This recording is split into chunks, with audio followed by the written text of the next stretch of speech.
Drugs నిర్మూలన పోరుయాత్రలో భాగంగా కోహెడా మండల కేంద్రంలో జేఏసీ మరియు ఐకేపీ మహిళా సంఘాల ఆధ్వర్యంలో తెలంగాణ సాంస్కృతిక సారథి సహకారంతో మహిళలతో భారీ ర్యాలీ నిర్వహించారు.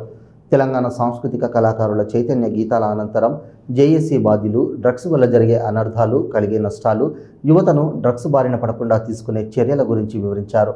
యువతను కాపాడుకోవాలని, యువత ఎవరితో ఏం మాట్లాడుతున్నారో, ఏం చేస్తున్నారో ఒక కంట కనిపెట్టాలని తల్లిదండ్రులకు వక్తలు సూచించారు.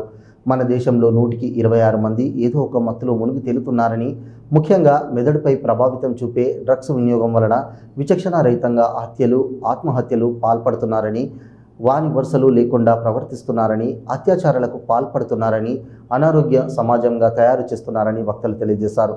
బెట్టింగ్ల వలన అప్పులు ఎక్కువై ఆత్మహత్యలకు పాల్పడుతున్నారని అన్నారు.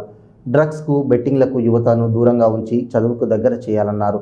ఈ కార్యక్రమంలో హుస్నాబాద్ నియోజకవర్గ జేఏసీ కన్వీనర్ కవ్వా లక్ష్మారెడ్డి, హుస్నాబాద్ నియోజకవర్గ కోఆర్డినేటర్లు మేకల వీరన్న యాదవ్, డేగల సారయ్య, కోహెడా మండల ఏపీఎం తిరుపతి, తెలంగాణ అంబేద్కర్ సంఘం రాష్ట్ర ప్రధాన కార్యదర్శి చెప్యాల ప్రకాష్, అక్కన్నపేట మండల జేఏసీ బాధ్యులు వేముల జగదీష్, జేఏసీ బాధ్యులు Tallapalli Jagan, Tallapalli Prabhakar, APM Babburu Tirupati, Gavva Vamshidhar Reddy, CC Boini Srinivas, CC Ramesh, Kumaraswamy